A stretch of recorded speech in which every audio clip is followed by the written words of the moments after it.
শ্ৰদ্ধেয় সংবাদকৰ্মীসকল,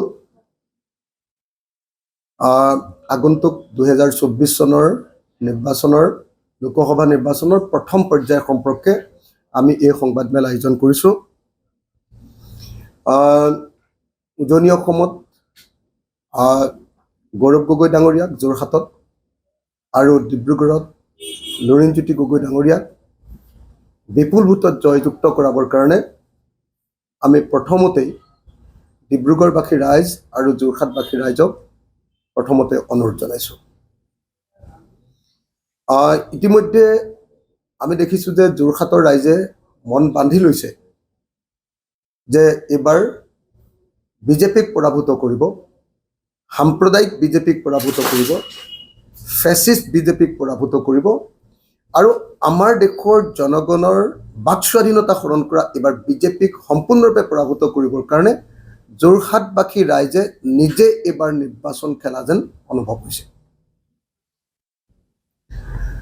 ঠিক তেনেকৈ কেইদিনমানৰ আগতে মই পৰহিৰ দিনটোত ডিব্ৰুগড় লোকসভা সমষ্টিত 6খনমান নিৰ্বাচনী সভাত অংশগ্ৰহণ কৰিছিলোঁ আৰু দেখা গৈছে যে ডিব্ৰুগড় লোকসভা সমষ্টি বিশেষভাৱে আমাৰ খিলঞ্জীয়া জাতি জনগোষ্ঠীবিলাকে সম্পূৰ্ণৰূপে এইবাৰ লুৰিণজ্যোতি গগৈক জয়ী কৰাবৰ কাৰণে সম্পূৰ্ণৰূপে প্ৰস্তুত হৈছে।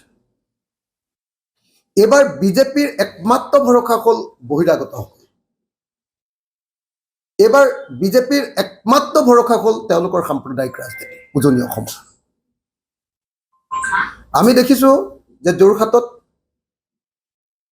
যোৰহাট লোকসভা সমষ্টিৰ সকলো খিলঞ্জীয়া মানুহ, আহোম, চুতীয়া, কোচ, কলিতা, ব্ৰাহ্মণ, মিচিং, কৈবৰ্ত বা অনুসূচিত জাতি, দেউৰী, সকলো জাতিৰ মানুহে ঐক্যবদ্ধ হৈছে যে তেওঁলোকে এইবাৰ নিৰ্বাচনত গৌৰৱ গগৈক জয়ী কৰিব। আৰু এনেকুৱা এটা উত্তাপ সৃষ্টি হৈছে, এক্সাইটেড হৈ আছে মানুহ। সঁচা কথা ক'বলৈ গ'লে শব্দটো এক্সাইটেড, মানুহ এনেকুৱাকৈ উত্তেজিত হৈ আছে যে কোনদিনা 19 তাৰিখে আহিব আৰু কোনদিনা গৌৰৱ গগৈক ভোটদান কৰি এইবাৰ নিৰ্বাচনত বিজেপিক এটা প্ৰকৃত শিক্ষা দিব, তাৰ কাৰণে অতি উৎসুকতাৰে সৈতে ৰৈ আছে। অতি উৎসুকতাৰে সৈতে ৰৈ থকাটো আমি দেখিবলৈ পাইছোঁ। মই নিজে মাজুলী ভ্ৰমণ কৰিছিলোঁ, মই নিজে বিহুৰ দিনা মৰিয়নি ভ্ৰমণ কৰিছিলোঁ, মৰিয়নি বিধানসভা সমষ্টি আৰু যোৰহাট লোকসভা সমষ্টিৰ প্ৰায় প্ৰত্যেকটো বিধানসভা সমষ্টি ভ্ৰমণ কৰি মই নিশ্চিত হৈছোঁ যে আটাইকেইটা বিধানসভা সমষ্টিত গৌৰৱ গগৈ এইবাৰ লিড ল'বলৈ, গৌৰৱ গগৈ এইবাৰ সংখ্যাগৰিষ্ঠতা প্ৰতিপন্ন কৰিবলৈ সক্ষম হ'ব। আৰু মূলতঃ ৰাইজে নিজেই সিদ্ধান্ত গ্ৰহণ কৰিছে যে এইবাৰ গৌৰৱ গগৈক জিকাব। আমি দেখিবলৈ পাইছোঁ যে ৰাইজে আচলতে বিজেপিৰ ইমান দিনৰ যি নিৰ্যাতন, মানুহৰ বাক স্বাধীনতাৰ ওপৰত আক্ৰমণ, বস্তুৰ মূল্য বৃদ্ধি কৰি মানুহৰ ওপৰত কৰা হাৰাশাস্তি, GSTৰ বোজা জাপি দি মানুহৰ ওপৰত আক্ৰমণ, আৰু আমি দেখিবলৈ পাইছোঁ যে প্ৰত্যেকখন গাড়ীৰ ওপৰত, আনকি বেটেৰী ৰিক্সাৰ পৰা আৰম্ভ কৰি ডাঙৰ গাড়ীলৈকে পৰিবহণ কৰৰ যিটো সন্ত্ৰাস, সেই সন্ত্ৰাসৰ পৰা পৰিত্ৰাণ পাবৰ কাৰণে এইবাৰ ৰাইজে গৌৰৱ গগৈক ভোটদান কৰিবৰ কাৰণে, কংগ্ৰেছ দলক ভোটদান কৰিবৰ কাৰণে, বিৰোধী ঐক্যমঞ্চক ভোটদান কৰিবৰ কাৰণে আমি প্ৰস্তুত হোৱা দেখিবলৈ পাইছোঁ। মানুহৰ লগত ৰাম মন্দিৰৰ কোনো সম্পৰ্ক নাই। অসমীয়া মানুহৰ লগত সম্পৰ্ক আছে নামঘৰৰ। আমি শংকৰী পৰম্পৰাত বিশ্বাস কৰোঁ, আমি মহাপুৰুষীয় পৰম্পৰাত বিশ্বাস কৰোঁ, আমি ভক্তিবাদত বিশ্বাস কৰোঁ, আমি শংকৰদেৱ আৰু মাধৱদেৱক আমি গুৰু হিচাপে মানো। আমাৰ বিশেষকৈ মই যিটো কাষ্টত বিলং কৰোঁ, মই আহোম কাষ্টৰ মানুহ। মোৰ কাষ্টৰ মানুহৰ কাৰণে তাৰমানে যিহেতু আমি একদম শ্ৰমজীৱী মানুহ, আমি কাম কৰি খোৱা মানুহ, সকলো শ্ৰমজীৱী মানুহৰ কাৰণে ইমান এইবিলাকত লাগি থাকিবলৈ সময় নাথাকে। আমি একবাৰ ভগৱানৰ নাম লৈ দিওঁ। শংকৰদেৱে সেইটোকে কৈছে যে তুমি এইবিলাক কৰি থকা, যাগযজ্ঞ কৰি থকা দৰকাৰ নাই, মাজত মানুহ সোমোৱাৰ দৰকাৰ নাই, মাজত পাণ্ডা সোমোৱাৰ দৰকাৰ নাই, ভগৱানক পাবৰ কাৰণে পাণ্ডাক পইচা দিয়াৰ দৰকাৰ নাই। হিমন্ত বিশ্ব শৰ্মা নিজে পাণ্ডাৰ ফেমিলি আছিলে নহয়, গতিকে তেওঁ সদায় যাগযজ্ঞৰ কথা কৈ থাকে। মই হ'লো আহোম ফেমিলিৰ পৰা যোৱা মানুহ মই নামঘৰত মূৰটো দুৱাই যাওঁ সদায় যিফালে যাওঁ নামঘৰত মূৰটো দুৱাই যাওঁ গতিকে লগে লগে মই ভগৱানক পাই গ'লো আৰু মই নিজৰ ভিতৰতে ভগৱানক পুহিয়ে ৰাখিছোঁ অনবৰতে মই ভগৱানৰ নাম লওঁ যেতিয়াই মন যায় আৰু মই ইমান পাপ কৰা নাই যে হিমন্ত বিশ্ব শৰ্মাৰ নিচিনাকে হিমন্ত বিশ্ব শৰ্মাৰ নিচিনা মই ইমান পাপী নহয় যে মোক কোটি কোটি টকা খৰচ কৰি যাগযজ্ঞ পাতি থাকিব লাগে আৰু কোনোবা পাণ্ডাৰ পৰা মই আশীৰ্বাদ লৈ মই ভগৱানক পাব লাগিব এইটো এনেকুৱা ধৰণৰ কাম কৰাৰ মোৰ কোনো প্ৰয়োজন নাই মই জাষ্ট ভগৱানৰ নাম এটা লৈ দিওঁ মোক ভগৱানে সদায় প্ৰাপ্তি দি আছে নহ'লেতো হিমন্ত বিশ্ব শৰ্মাই মোকতো গোটেই জীৱন জেলত দিব খুজিছিলে আৰু কা আন্দোলনৰ সময়ত গুলিয়াই মাৰিব খুজিছিলে হিমন্ত আৰু সৰ্বানন্দলৈ মোক অমিত শ্বাহ হিমন্ত বিশ্ব শৰ্মা আৰু সৰ্বানন্দই মোক গুলিয়াই মাৰিব খুজিছিলে বচালে কোনে বচালে অসমৰ জনতাই আৰু বচালে এই যে মই নামঘৰত মূৰটো দুপিয়াও সেইকাৰণে মোক আছে তেওঁ নিচিনাকে মই ইমান পাপ কৰি থোৱা নাই অসমৰ আটাইতকৈ ডাঙৰ পাপিষ্ঠজনৰ নাম হিমন্ত বিশ্ব শৰ্মা হয়নে নহয় কওক আপোনালোকে হয়নে নহয় সব চাইডৰ পৰা আপোনালোকে চক হয়নে নহয় চাওক আপোনালোকে তো গতিকে তেওঁ 5 কোটি টকা খৰচ কৰি যাগযজ্ঞ পাতিব পাৰে কি যজ্ঞ পাতে যে উত্তৰ গুৱাহাটীত যে কিবা কিবি যজ্ঞ পাতে তেওঁলোকে এই যজ্ঞ তেওঁলোকে ক'ৰ পৰা আনিব উত্তৰ প্ৰদেশৰ পৰা আনিব হাৰিয়ানাৰ পৰা তেওঁলোকে হেৰি লৈ আহে কি কয় এইবিলাক পণ্ডিত লৈ আহে তো আমাক দৰকাৰ নাই আমি অসমীয়া মানুহ আমাৰ ঘৰৰ সন্মুখত সদায় এটা নামঘৰ থাকে বা আমাৰ নিজৰ ঘৰতে এটা নামঘৰ থাকে সেই নামঘৰটোত আমি এনে মূৰটো দুৱাই দিওঁ হৈ গ'ল ভগৱানে আমাক লগে লগে ভাল পাই গ'ল কাৰণ আমি শ্ৰম কৰি খাইছোঁ 2 নম্বৰী কৰি খোৱাই নাই আমি ৰাইজৰ কাৰণে কাম কৰিছোঁ আমি 2 নম্বৰী ৰাস্তাত কোনোদিন যোৱাই নাই গতিকে আমাক ভগৱানে বেয়াই নাপায় তেওঁকতো ভগৱানে তেওঁতো চাগে ভগৱানৰ সন্মুখত থিয় হয়নো কি কয় মই সেইটোহে ভাবি আছোঁ তেওঁ যদি ভগৱানৰ ওচৰত যায় গডৰ ওচৰত যায় আল্লাহৰ ওচৰত যায় পৃথিৱীৰ সকলো ভগৱানৰ ওচৰত হিমন্ত বিশ্ব শৰ্মা গ'লেও তেওঁ পাপক খণ্ডন কৰিব নোৱাৰে তেওঁ যিমান পাপ কৰিছে আৰু মোৰ কাৰণে কামাখ্যা মন্দিৰলৈ নগ'লেও মইতো যাওঁ 3 দিন 4 দিন মান এতিয়ালৈকে কামাখ্যা মন্দিৰ গৈছোঁ বাৰু কিন্তু মোৰ নামঘৰতে আৰু মোৰ অন্তৰত থকা ভগৱানে মোক বচাই দিব মোক ইয়াতকৈ আৰু বেছি প্ৰয়োজন নাই হিমন্ত বিশ্ব শৰ্মাই এইবিলাক হিন্দুত্ববাদী ৰাজনীতি কৰিবৰ কাৰণে তেওঁ এইবিলাক 2 নম্বৰী কৰি থাকক মোক এইবিলাক কোনো প্ৰয়োজন নাই মই কালি এটা বাক্য কৈছিলোঁ এই বাক্যটোৱে চাগে একদম কেইজনমান মানুহৰ কাৰণে অসমৰ কাৰণে একদম প্ৰপাৰ বাক্য যে অসমৰ মুখ্যমন্ত্ৰীয়ে নকয় কি ছাগলীয়ে নাখায় কি এইটোৱে চাগে একদম মুখ্যমন্ত্ৰী আমাৰ হিমন্ত বিশ্ব শৰ্মাৰ কাৰণে আটাইতকৈ প্ৰপাৰ বাক্য আটাইতকৈ শুদ্ধ বাক্য অসমৰ মুখ্যমন্ত্ৰীজন মানে তিনতালীয়া নহয় মানে একেবাৰে বহুতালীয়া এনেকুৱা মুখ্যমন্ত্ৰী অসমৰ ইতিহাসত কেতিয়াও জন্ম হোৱা নাছিলে যিকোনো এজন মুখ্যমন্ত্ৰীৰ এটা সাংবিধানিক পদমৰ্যাদা থাকে আৰু যিকোনো এজন মুখ্যমন্ত্ৰীয়ে কথা কোৱাৰ এটা সম্ভ্ৰম থাকে আমি এনেকুৱা এজন পাতল এনেকুৱা এজন তৰল এনেকুৱা এজন হপলেছ এনেকুৱা এজন 2 নম্বৰী আৰু এনেকুৱা এজন 14 নম্বৰী মুখ্যমন্ত্ৰীক আমি আৰু মুখ্যমন্ত্ৰী পতাও নাছিলোঁ অৱশ্যে মুখ্যমন্ত্ৰী পাতিলোঁ যিজন মানুহে যিকোনো সময়তে যিকোনো ধৰণৰ পাতল কথাৰে সমাজত বিষবাষ্প বিয়পাই থাকে মানে যেতিয়া মানুহ এজন 2 নম্বৰী থাকে নহয় তেওঁ নিজকো আন সকলোকে 2 নম্বৰী বুলি ভাবি থাকে হিমন্ত বিশ্ব শৰ্মা আপোনালোকে নিজে দেখিছে হিমন্ত বিশ্ব শৰ্মা অসমৰ আটাইতকৈ 2 নম্বৰী মানুহ তেওঁ আপোনালোকে নিজেই জানে যে তেওঁ চাৰদা কেলেংকাৰীত তেওঁ অভিযুক্ত তেওঁ লুই বাৰ্জাৰ কেলেংকাৰীত তেওঁ অভিযুক্ত তেওঁ এনচি হিলছ কেলেংকাৰী 1000 কোটি টকীয়া কেলেংকাৰীত তেওঁ অভিযুক্ত তেওঁ APSC কেলেংকাৰীত তেওঁ অভিযুক্ত তেওঁ মানৱেন্দ্ৰ শৰ্মা হত্যাকাণ্ডত তেওঁ অভিযুক্ত তাৰপিছত ইঞ্জিনিয়াৰ দাসৰ ঘৰৰ পৰা পইচা তুলি আলফাৰ নামত পইচা তুলিবলৈ গৈ আলফাৰ নামত পইচাটো এক্সটৰ্চন পইচা কাঢ়ি আনিবলৈ ডকাইতি কৰিবলৈ যোৱাৰ কাৰণে তেওঁক একদম কাপোৰ খুলি পুলিচে পিটিছিলে আপোনালোকে সকলোৱে জানে অসমৰ মুখ্যমন্ত্ৰী তেতিয়া এতিয়া নহয় এতিয়া মুখ্যমন্ত্ৰী তেওঁক কাপোৰ খুলি পিটিছিলে আৰু 3 মাহ তেওঁক কাৰাগাৰত ৰাখিছিলে গতিকে তেওঁৰ ইতিহাসটো হ'ল আটাইতকৈ অসমৰ ইতিহাসৰ আটাইতকৈ কলংকিত ইতিহাস গতিকে যদি কোনোবা হৰেক মাল আছে কোন হৰেক মাল চাব দেই প্ৰথমতে আছু তাৰপিছত AGP তাৰ আগতে আকৌ আলফাৰ নামত পইচা তুলি কিমান খালেতো খালে তাৰপিছত আকৌ একদম কাপোৰ খুলি পিটনো পালে তাৰপিছত AGP তাৰপিছত তেওঁ AGPৰ পিছত কি হৈ গ'ল AGPৰ পিছত তেওঁ কংগ্ৰেছৰ পিছত BJP এতিয়া অকল লাষ্ট AIDFটোত যদি সোমাই দিয়ে তেতিয়াহ'লে আৰু তেওঁ প্ৰপাৰ হৰেক মালটো হৈ পৰিব হয়নে নহয় কওক? হিমন্ত বিশ্ব শৰ্মা একদম প্ৰপাৰ হৰেক মাল বুলি যাক কয় আৰু হে। গতিকে মই ভাবোঁ যে অসমৰ একমাত্ৰ হৰেক মাল, ৰাজনীতি জগতৰ, অসমৰ ৰাজনীতি জগতৰ একমাত্ৰ হৰেক মালটোৰ নাম হিমন্ত বিশ্ব শৰ্মা। তেওঁ পৃথিৱীৰ 2 নম্বৰী মানুহ, আৰু অসমৰ ইতিহাসত এনেকুৱা 2 নম্বৰী পলিটিচিয়ান কেতিয়াও জন্মই হোৱা নাছিল আগতে। নিৰ্বাচন আয়োগক আহ্বান জনাইছোঁ, দাবী উত্থাপন কৰিছোঁ। যি সময়ত নিৰ্বাচন আয়োগে গৌৰৱ গগৈক ডিষ্টাৰ্ব কৰি আছে, কিবা এটা চি ফৰ্ম নে কিবা এটাক লৈ গৌৰৱ গগৈক যিকোনো মুহূৰ্ততে ডিষ্টাৰ্ব কৰি আছে। ভূপেন বৰা ডাঙৰীয়াক, বিৰোধী আমাৰ ঐক্য মঞ্চৰ সভাপতি ভূপেন বৰা ডাঙৰীয়াক ডিষ্টাৰ্ব কৰি আছে। আমি গৌৰৱ গগৈ আৰু ভূপেন বৰা ডাঙৰীয়াৰ ওপৰত নিৰ্বাচন আয়োগৰ যি অত্যাচাৰ হৈছে, নিৰ্বাচন আয়োগে যিধৰণে অসুবিধা দি আছে, এইটো আমি বন্ধ কৰিবৰ কাৰণে আহ্বান জনাইছোঁ। নাম্বাৰ 1, নিৰ্বাচন আয়োগে নিৰপেক্ষতা প্ৰদৰ্শন কৰিব লাগে। দ্বিতীয় কথা, এই যে ঘৰে ঘৰে যে কেছ বিলাই আছে, ঘৰে ঘৰে যে নগদ টকা বিলাই আছে বিজেপিয়ে, তেওঁলোকে কোনো ব্যৱস্থা লোৱা নাই কিয়? নামঘৰে 25,000 যে টকা বিলাই আছে, তেতিয়াহ'লে নিৰ্বাচন আয়োগে কোনো ব্যৱস্থা লোৱা নাই কিয়? হোটেলত বহি লৈ যে কোটি কোটি টকা বহি লৈ মন্ত্ৰীবিলাকে যে ইয়াতে পইচা বিলাই আছে, তাৰ কোনো ব্যৱস্থা লোৱা নাই কিয়? আৰু মই নিৰ্বাচন আয়োগক অনুৰোধ জনাইছোঁ যে গুগল পেৰ অধীনত আৰু বেংকৰ জৰিয়তে কোন কোন মানুহক কোন কোন চ'ৰ্চৰ পৰা কিমান টকা এই নিৰ্বাচনৰ সময়ত, অৰ্থাৎ 19 তাৰিখৰ ভিতৰত কিমান টকা যোৰহাট লোকসভা সমষ্টি আৰু ডিব্ৰুগড় লোকসভা সমষ্টিত কিমান টকা পে'মেণ্ট কৰিছে, কিমান টকা আদায় দিছে, তাৰ এটা পৰীক্ষা কৰিব লাগে, তাৰ এটা তদন্ত কৰিব লাগে। নিৰ্বাচন আয়োগৰ প্ৰতি এইটো মোৰ বিশেষ অনুৰোধ।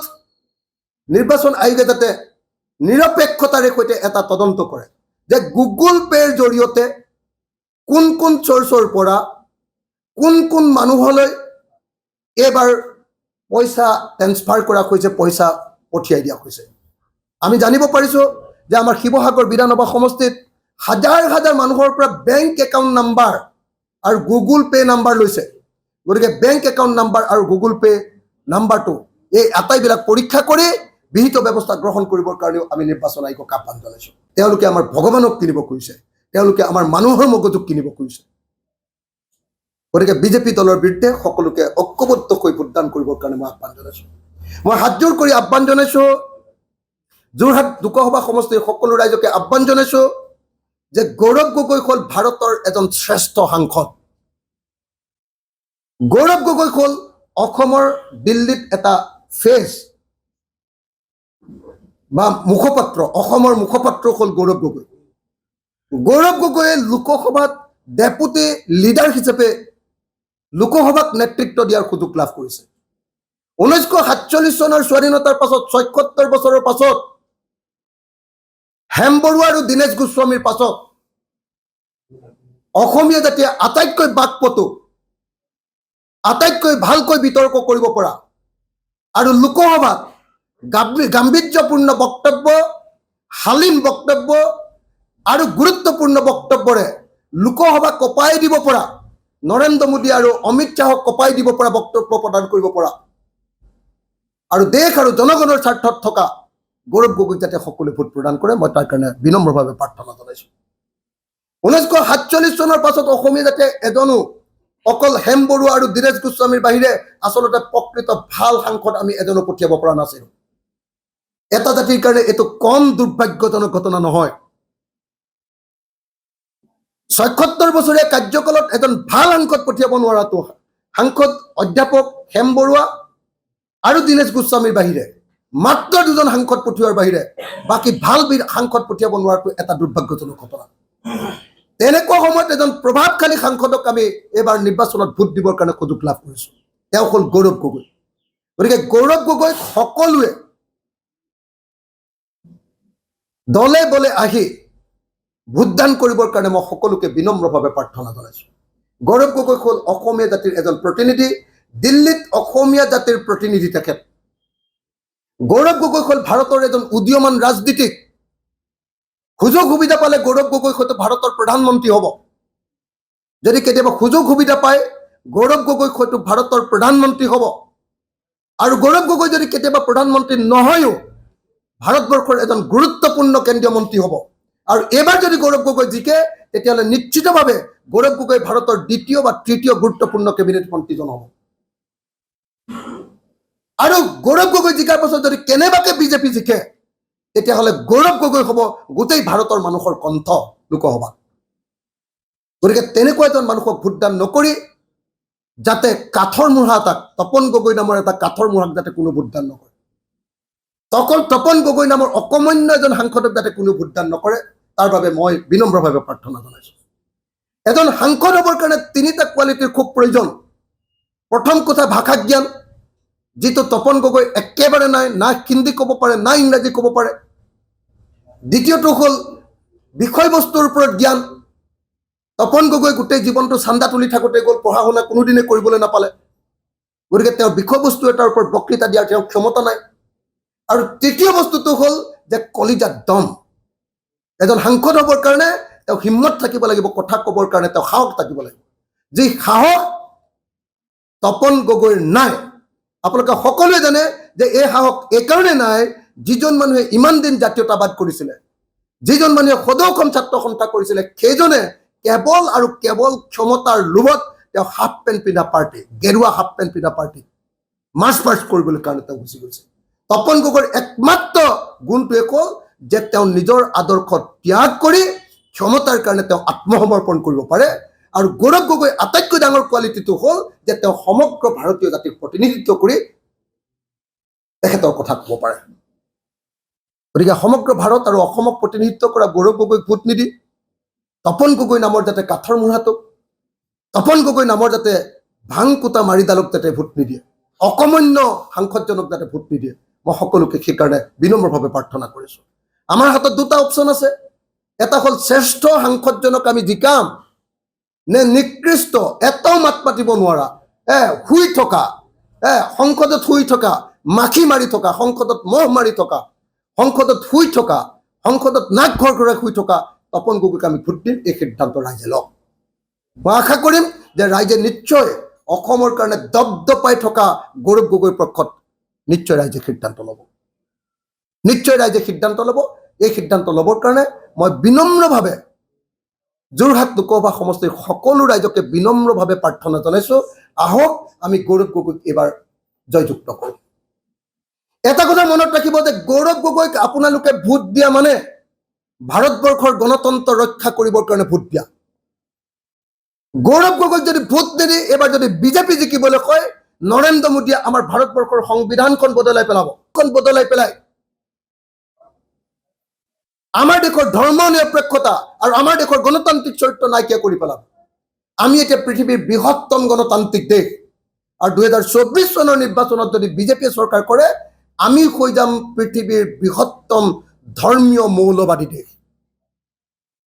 বিজেপিয়ে সংবিধান সলনি কৰি, বিজেপিয়ে আমাৰ দেশৰ সংবিধান বদলাই আমাৰ দেশখনক গণতান্ত্ৰিক অৱস্থাৰ পৰা স্বৈৰতান্ত্ৰিক এককেন্দ্ৰিক একদলীয় ব্যৱস্থালৈ পৰিণত কৰিবৰ কাৰণে ব্যৱস্থা গ্ৰহণ কৰিছে। তেওঁলোকে যি কথা কৈ আছে, এক দল এক নিৰ্বাচন বুলি যদি কৈ আছে, কি এক দেশ এক নিৰ্বাচন, এক দেশ এক নিৰ্বাচনৰ অৰ্থটোৱে হ'ল যে আমাৰ দেশৰ গণতান্ত্ৰিক ব্যৱস্থাটোক নাইকিয়া কৰা, আৰু আমাৰ দেশৰ গণতান্ত্ৰিক ব্যৱস্থাটোক নাইকিয়া কৰি একে ৰাতিৰ ভিতৰত এটা দলক নিৰ্বাচনত জয়ী কৰাই গোটেই ভাৰতৰ সংবিধানখন বদলাই পেলাবৰ কাৰণে ষড়যন্ত্ৰ ৰচনা কৰে, গতিকে এক দেশ এক নিৰ্বাচন, এই নিৰ্বাচনত জিকিলে বিজেপিয়ে কৰিবলগীয়া আটাইতকৈ ডাঙৰ এজেণ্ডাটো হ'ল এক দেশ এক নিৰ্বাচন, অৰ্থাৎ দেশখনত একেলগতে বিধানসভা নিৰ্বাচন, একেলগতে লোকসভা নিৰ্বাচন হ'ব, আৰু একেলগতে বিধানসভা আৰু একেলগতে লোকসভা নিৰ্বাচন হ'লে লোকসভা, ৰাজ্যসভা আৰু বিধানসভাবিলাক আটাইবিলাক একেলগতে এটা দলে দখল কৰিব পাৰিব, আৰু এটা দলে তেতিয়া ভাৰতৰ সংবিধানৰ মূল পৰিকাঠামো সলনি কৰিব পাৰিব। আপোনালোকে সকলোৱে জানে যে মূল পৰিকাঠামো সলনি কৰি দিবৰ কাৰণে লোকসভাত সংবিধান সংশোধনী প্ৰস্তাৱ পাছ হ'ব লাগিব, ৰাজ্যসভাত সাংবিধানিক সংশোধনী প্ৰস্তাৱ পাছ হ'ব লাগিব, আৰু 50% ৰাজ্যৰ বিধানসভাত সেই সংশোধনী পাছ হ'ব লাগিব। সেইকাৰণে তেওঁলোকে এক দেশ এক নিৰ্বাচনৰ কথা কৈ আছে, আৰু এক দেশ এক নিৰ্বাচন অহা মানে আমাৰ দেশৰ গণতান্ত্ৰিক ব্যৱস্থাটো উফৰি গৈ ইয়াত ধৰ্মীয় মৌলবাদী দেশত পৰিণত কৰা। সেইকাৰণে গৌৰৱ গগৈ ভোট দিয়া মানে দেশখন বচোৱা, গৌৰৱ গগৈ ভোট দিয়া মানে গণতন্ত্ৰক বচোৱা, গৌৰৱ গগৈ ভোট দিয়া মানে সংবিধানখন বচোৱা, গৌৰৱ গগৈ ভোট দিয়া মানে আমাৰ দেশৰ সম্পত্তি বিক্ৰী কৰাৰ বাৰণ কৰা, গৌৰৱ গগৈ ভোট দিয়া মানে মূল্য বৃদ্ধিৰ বিৰুদ্ধে ভোট দিয়া, গৌৰৱ গগৈক ভোট দিয়া মানে এজন স্বাভিমানী অসমীয়াক ভোট দিয়া। গৌৰৱ গগৈক ভোট দিয়া মানে এটা সাম্প্ৰদায়িক দলক পৰাভূত কৰি ভাৰতবৰ্ষত এখন ধৰ্মনিৰপেক্ষ চৰকাৰ গঠন কৰিবৰ কাৰণে ভোটদান কৰা। সেইকাৰণে মই সকলোকে গৌৰৱ গগৈক ভোটদান কৰিবৰ কাৰণে বিনম্ৰভাৱে প্ৰাৰ্থনা জনাইছোঁ।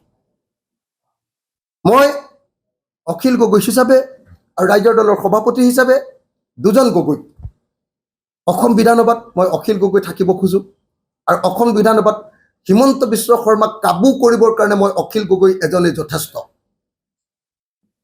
এজন অখিল গগৈ হিমন্ত বিশ্ব শৰ্মাক অসম বিধানসভাৰ অন্ততঃ তেওঁৰ চৰিত্ৰ উন্মুক্ত কৰি দিবলৈ সক্ষম হৈছোঁ। অসম বিধানসভাত অন্ততঃ এজন অখিল গগৈ থাকিয়ে হিমন্ত বিশ্ব শৰ্মাৰ চৰকাৰখনক কঁপাই দিবৰ কাৰণে, ভয় খুৱাই দিবৰ কাৰণে, সন্ত্ৰাসিত কৰি দিবৰ কাৰণে সক্ষম হৈছোঁ। আৰু দুজন গগৈ, গৌৰৱ গগৈ আৰু লুৰিণজ্যোতি গগৈ, এই দুজন গগৈক লাগে আমাৰ সংসদত। যদি লুৰিণজ্যোতি গগৈ আৰু লুৰিণজ্যোতি গগৈ আৰু যদি গৌৰৱ গগৈ, লুৰিণজ্যোতি গগৈ আৰু গৌৰৱ গগৈ যদি এই দুইজন গগৈক আমি যদি লোকসভালৈ পঠিয়াব পাৰোঁ, তেতিয়াহ'লে ভাৰতৰ লোকসভাখন অসমীয়া মানুহৰ দখললৈ আহিব বুলি আমি বিশ্বাস কৰিব পাৰোঁ। সেইকাৰণে অসমৰ মানুহে যি তিনি গগৈৰ কথা কয়, অসমৰ মানুহে ভাবে, বহুত মানুহে ভাবে যে এই তিনি গগৈৰ প্ৰতীক নহয়, গগৈ মানুহৰ প্ৰতীক নহয়। এই তিনি গগৈ হ'ল অসমক বিজেপিৰ বৰ্ণবাদী সাম্প্ৰদায়িক চৰকাৰখনৰ পৰা ৰক্ষা কৰাৰ এটা প্ৰতীক, এটা জাতীয় প্ৰতীক। যদি সঁচাকৈ আপোনালোকৰ এই তিনি গগৈৰ ওপৰত আস্থা আছে, মই বিনম্ৰভাৱে প্ৰাৰ্থনা কৰোঁ যে এজন গগৈ, অখিল গগৈ মই বিধানসভাত থাকিব খোজোঁ আৰু গৌৰৱ গগৈ আৰু লুৰিণজ্যোতি গগৈক আপোনালোকে লোকসভালৈ পঠিয়াই দিয়ক। তেতিয়াহ'লে ভাৰতৰ লোকসভাখনতো আমাৰ দুজন অসমীয়াই দপদপাই থাকিব পাৰিব। যদি আমাৰ চৰকাৰ হয়, ইণ্ডিয়া বা কংগ্ৰেছৰ, তেতিয়াহ'লে গৌৰৱ গগৈ ভাৰতৰ দ্বিতীয় বা তৃতীয়জন গুৰুত্বপূৰ্ণ মন্ত্ৰী হ'ব। তেওঁ হয়তো হোম মিনিষ্টাৰ বা ফৰেইন এফেয়াৰ্ছ মিনিষ্টাৰ হৈ যাব। আৰু আমি দাবী জনাম যে লুৰিণজ্যোতি গগৈকো ইতিমধ্যে মই কেন্দ্ৰীয় AICC-কো কৈছোঁ, যদি লুৰিণজ্যোতিক আমি ইয়াৰ পৰা পঠিয়াব পাৰোঁ, লুৰিণজ্যোতিকো ডেফিনেটলি আমাৰ কেবিনেটত স্থান দিব লাগে। গতিকে এই মুহূৰ্তত আমি দেখিবলৈ পাইছোঁ যে বিজেপিয়ে কি কৰিছে। বিজেপিয়ে অৰুণোদয় ফৰ্ম বিলাই মানুহৰ পৰা ভোট ল'ব খুজিছে। বিজেপিয়ে লাখপতি বাইদেউ বনাম বুলি কৈ ব্লেকমেইলিং কৰি ভোট ল'ব খুজিছে। বিজেপিয়ে নামঘৰে টকা বিলাই মানুহৰ পৰা ভোট ল'ব খুজিছে। বিজেপিয়ে প্ৰত্যেকটো পৰিয়ালত 1000 টকা, 500 টকাকে বিলাই আছে। আৰু আমি জানিব পৰা মতে কালিৰ পৰা বিজেপিয়ে ভোটাৰবিলাকৰ বেংক একাউণ্টৰ নাম্বাৰ লৈছে। বিজেপিয়ে গুগল পে' নাম্বাৰ আৰু বেংক একাউণ্টৰ নাম্বাৰ লৈছে। বিজেপিয়ে হয়তো আজিৰ ভিতৰত বা কাইলৈৰ ভিতৰত গুগল পে' বা বেংক একাউণ্টৰ জৰিয়তে যোৰহাট লোকসভা সমষ্টিৰ হাজাৰ হাজাৰ মানুহক হয়তো পে'মেণ্ট কৰিব, 2 নম্বৰী টকা দিব, কেৱল আঁচনিৰ টোপ দি, কেৱল জনতাক ব্লেকমেইলিং কৰি। কি বুলি ব্লেকমেইলিং কৰিছে মহিলাসকলক? যে আপোনালোকক লাখপতি বাইদেউ বনাবৰ কাৰণে আমি আপোনালোকক 10,000 টকাকে দিম। 10,000 টকাটো হিমন্ত বিশ্ব শৰ্মাৰ দেউতাকৰ পইচা নহয়, হিমন্ত বিশ্ব শৰ্মাৰ নিজৰ পইচা নহয়, হিমন্ত বিশ্ব শৰ্মাৰ পত্নীৰ পইচা নহয়, এই পইচা চৰকাৰী টকা। হিমন্ত বিশ্ব শৰ্মাই সেই 10,000 টকাটো দিবৰ কাৰণে বিজেপিৰ মিটিঙত বাধ্যতামূলকভাৱে আমাৰ মহিলাসকলক এনেকৈ আনি তেওঁলোকক ফটো মাৰি বিজেপিৰ মিটিঙত যে আহিছে এইটো প্ৰমাণ দিবৰ কাৰণে বাধ্য কেতিয়াও কৰিব নোৱাৰে। এয়া হ'ল অসমীয়া মহিলাৰ ওপৰত বিজেপিৰ অত্যাচাৰ। এয়া হ'ল এটা সৰ্বভাৰতীয় দলৰ, এটা সাম্প্ৰদায়িক দলৰ, এটা হিন্দুত্ববাদী দলৰ অসমীয়া জাতিৰ ওপৰত আক্ৰমণ। এয়া হ'ল অসমীয়া মহিলাৰ ওপৰত নিৰ্যাতন। এয়া হ'ল অসমীয়া মহিলাৰ প্ৰতি অপমান। আৰু এনেকুৱা অপমান, মহিলাসকলক কৰা অপমান, যে কেতিয়াবা হিমন্ত বিশ্ব শৰ্মাৰ মিটিঙলৈ যাব লাগিব, তাত ফটো মাৰি দিব লাগিব, তেতিয়াহে 10,000 টকা পাব। কেতিয়াবা পীযুষ হাজৰিকাৰ মিটিঙলৈ যাব লাগিব, তাত ফটো মাৰি দিব লাগিব, তেতিয়াহে 10,000 টকা পাব। কেতিয়াবা আকৌ এজন নতুন চালফাই শিৱসাগৰত ওলাইছে, চালফা এজন আহি ওলাইছেহি, তেওঁ আকৌ শিৱসাগৰৰ পৰা ইলেকশ্যন খেলিবৰ কাৰণে সপোন দেখিছে। সেই চালফাজনৰ মিটিঙত গৈও আকৌ তেওঁ উপস্থিত হ'ব লাগিব আৰু সেই মিটিংখনৰ পৰা ফটো মাৰি দিব লাগিব আৰু বাধ্যতামূলকভাৱে ফটো মাৰি দিব লাগিব। এনেকুৱা ধৰণে মহিলাসকলৰ ওপৰত যি অত্যাচাৰ নমাই আনিছে, সেই অত্যাচাৰ আমি দেখিছোঁ। 10,000 টকা পোৱাৰ আগতে এগৰাকী মহিলাৰ 7যোৰকৈ চেণ্ডেল ছিগি গৈছে, 7যোৰ মানকে চেণ্ডেল ছিগি গৈছে, কেৱল বিজেপিৰ মিটিঙলৈ যাব লাগে, বিজেপিৰ মিটিঙলৈ যাব লাগে, বিজেপিৰ মিটিঙলৈ যাব লাগে। কেতিয়াবা অমৃত বৃক্ষ কৰিবলৈ যাব লাগে, কেতিয়াবা অমৃত কলহ কৰিবলৈ যাব লাগে। এটাৰ পাছত অসমীয়া মহিলাৰ ওপৰত নিৰ্যাতন চলাইছে বিজেপিয়ে।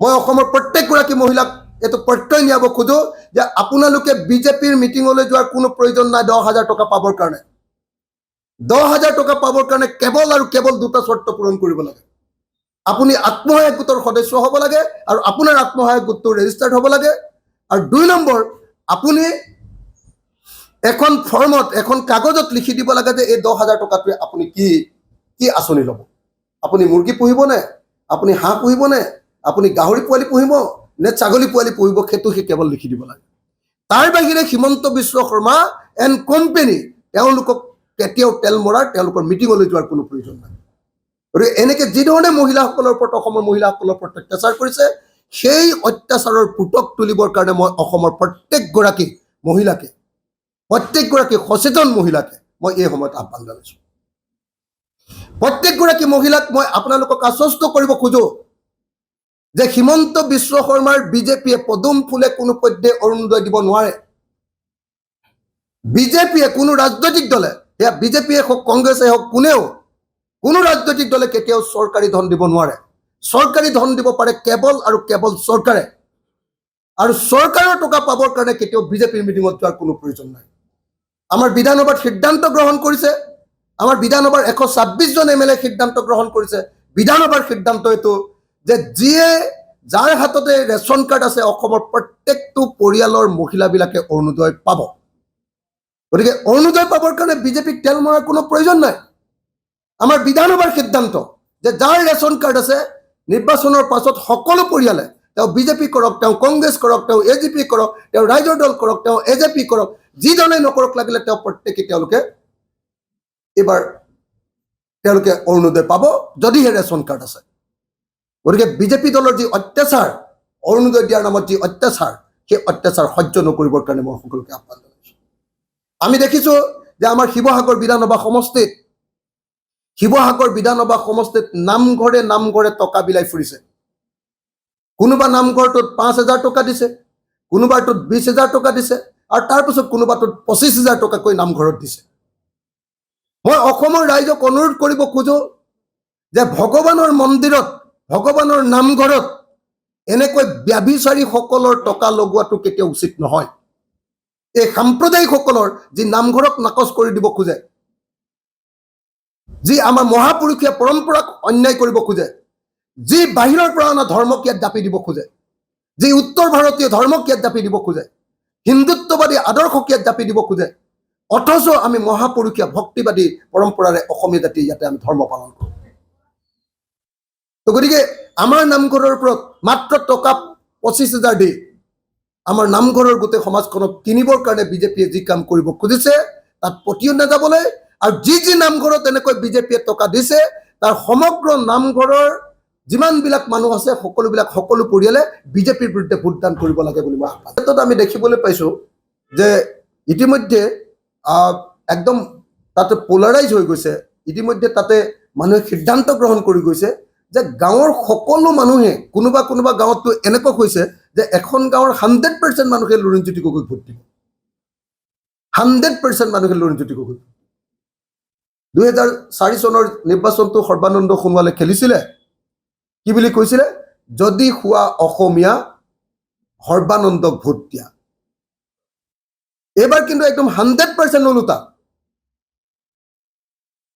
যদি হোৱা বহিৰাগত সৰ্বানন্দক ভোট দিয়া এনেকুৱা পৰিস্থিতিৰ সৃষ্টি হৈছে আৰু লুৰিণজ্যোতিৰ ক্ষেত্ৰত দেখা গৈছে যে যদি হোৱা অসমীয়া লুৰিণজ্যোতিক ভোট দিয়া এনেকুৱা ধৰণৰ এটা পৰিৱেশ সৃষ্টি হৈছে দীৰ্ঘদিন ধৰি সৰ্বানন্দ সোণোৱালে অসমীয়া জাতিক যি ধৰণে ব্যৱহাৰ কৰিলে কেতিয়াবা মৰাণ বিধানসভা সমষ্টিত কেতিয়াবা ডিব্ৰুগড় লোকসভা সমষ্টিত কেতিয়াবা লখিমপুৰ লোকসভা সমষ্টিত কেতিয়াবা মাজুলী বিধানসভা সমষ্টিত বিভিন্ন সময়ত যি ধৰণে অসমীয়া মানুহক সৰ্বানন্দ সোণোৱালে ব্যৱহাৰ কৰিলে এতিয়া সকলোৱে গম পাই গ'ল যে সৰ্বানন্দ সোণোৱাল নামৰ এই স্বাৰ্থপৰ মানুহজনে কাৰো স্বাৰ্থ পূৰণ নকৰে তেওঁ কেৱল ব্যক্তিগত স্বাৰ্থৰ কাৰণে তেওঁৰ নিজৰ ব্যক্তিগত ক্ষমতাৰ কাৰণে তেওঁৰ ব্যক্তিগত আকাংক্ষা পূৰণ কৰিবৰ কাৰণে জনতাক ব্যৱহাৰ কৰে আৰু সেইকাৰণে 100% খিলঞ্জীয়া জনতাই এইবাৰ সৰ্বানন্দ সোণোৱালক ভৰ্জন কৰিছে মই নিজে যেতিয়া লুৰিণজ্যোতি গগৈৰ শেষৰ এটা দিনৰ মাৰাথান প্ৰচাৰ অভিযানত আছিলোঁ, দেখা গৈছে যে মানুহে নিজে খৰচ কৰি মটৰচাইকেল ৰেলী কৰিছে, নিজেই গাড়ী লৈ লৈ মিটিঙলৈ আহিছে, আৰু আমাৰ হাততে লুৰিণ জ্যোতিৰ কাৰণে পইচা তুলি দিছে। সেইকাৰণে আমি খাটাং হৈছোঁ যে লুৰিণ জ্যোতি গগৈ এবাৰ ডিব্ৰুগড় লোকসভা সমষ্টিত জিকাটো প্ৰায় খাটাং।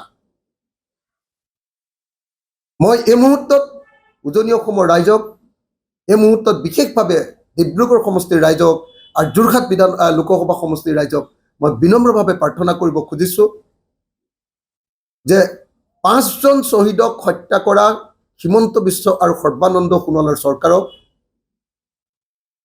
বিদেশীৰ বোজা জাপি দিব খোজা নৰেন্দ্ৰ মোদীৰ এই বিজেপি দলক এইবাৰ সকলোৱে আমি প্ৰকৃত শিক্ষা দিওঁ আহক। এয়া প্ৰতিশোধ লোৱাৰ সময়। এয়া বিজেপি দলক, অত্যাচাৰী বিজেপি দলক উচিত শিক্ষা দিয়াৰ সময়।